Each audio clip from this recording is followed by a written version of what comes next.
I got about 3 ounces of sausage here, and we're gonna brown this up, kind of crumble it up a little bit. And once we get this browned up, we're gonna add some flour and make us some good sausage gravy. So I'm gonna let this kind of brown. Probably add some butter in with this too. I don't think there'll be enough grease in this or fat to make us a good gravy. So we'll let this cook for a few minutes, and we'll be back in just a second. Hang around. Well, as you can see, we didn't create a lot of grease with that bit of sausage. So I'm gonna add some butter. Butter makes for a really good, rich gravy. Maybe, what, 2 tablespoons? We'll drop that in. And we'll let that kind of melt down and cook into the sausage. And then we'll add flour. I'm gonna add probably, I don't know, 2 tablespoons of flour and see how that looks and show you what kind of a consistency we want to get a good roux going here.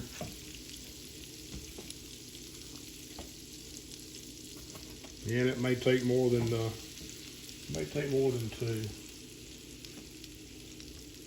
We'll start there and see what happens.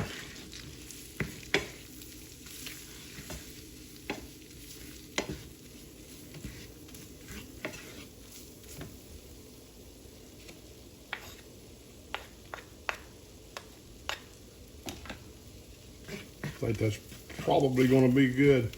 You want to cook this flour in for a minute or two and kind of cook the raw taste of the flour out of the gravy mix. The longer you cook this, you don't want to let it burn, but the longer you cook this flour, the darker your gravy is going to be.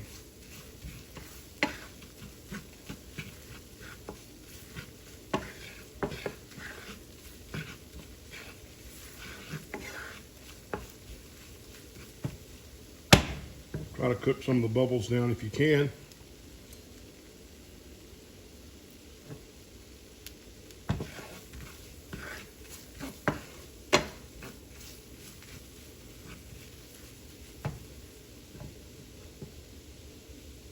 I may put just a little bit more flour in there.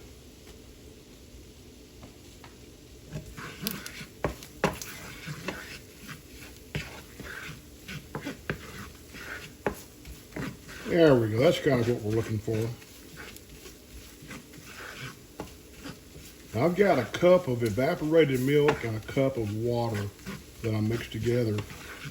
And I'm gonna add this into the gravy mix.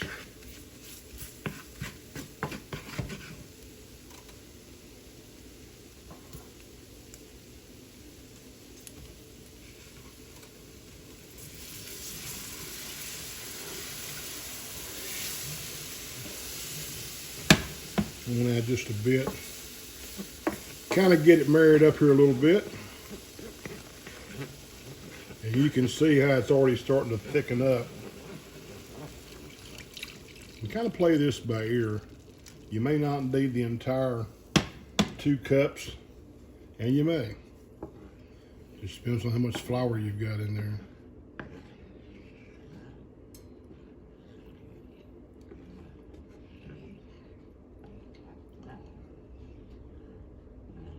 And as this starts to heat back up and start to boil a little bit, it'll thicken up. So just let it go, kind of stir it occasionally,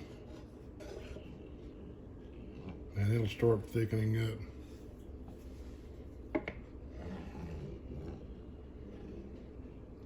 A good gravy should be able to coat the back of your spoon. And as you can see, that's not good yet.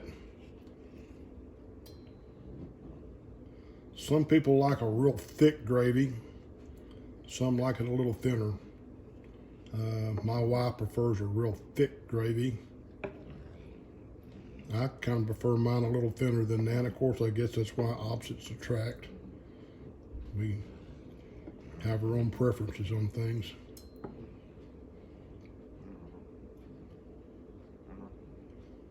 This is starting to thicken just a bit.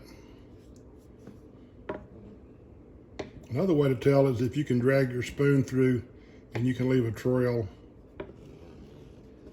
you're getting close to having a good gravy. You might prefer more sausage in yours than this. This happened to be just all that I had, so that's what we're doing. I'll be right back. As you can see, I've got this up to a boil, and I'm going to reduce the heat and just let it simmer for a few minutes. As it simmers, it'll continue to thicken.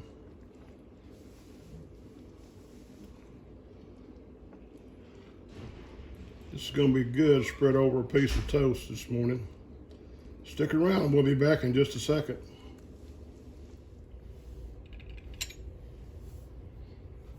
Okay, we've let this simmer for a few minutes and it's thickened up. It kind of built a skin up over it, so that's no big deal. You're just kind of bringing that right back into your gravy.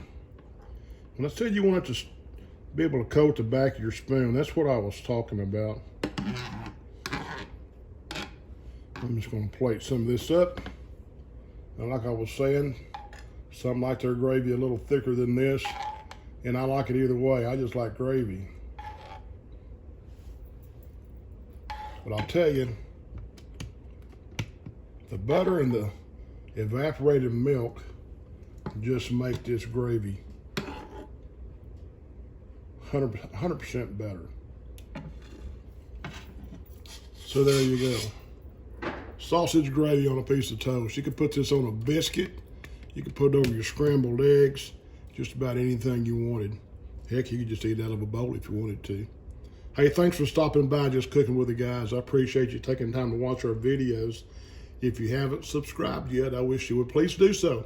Hit that notification bell. For now, I'm going to go eat some sausage and gravy on a piece of toast, and I will see ya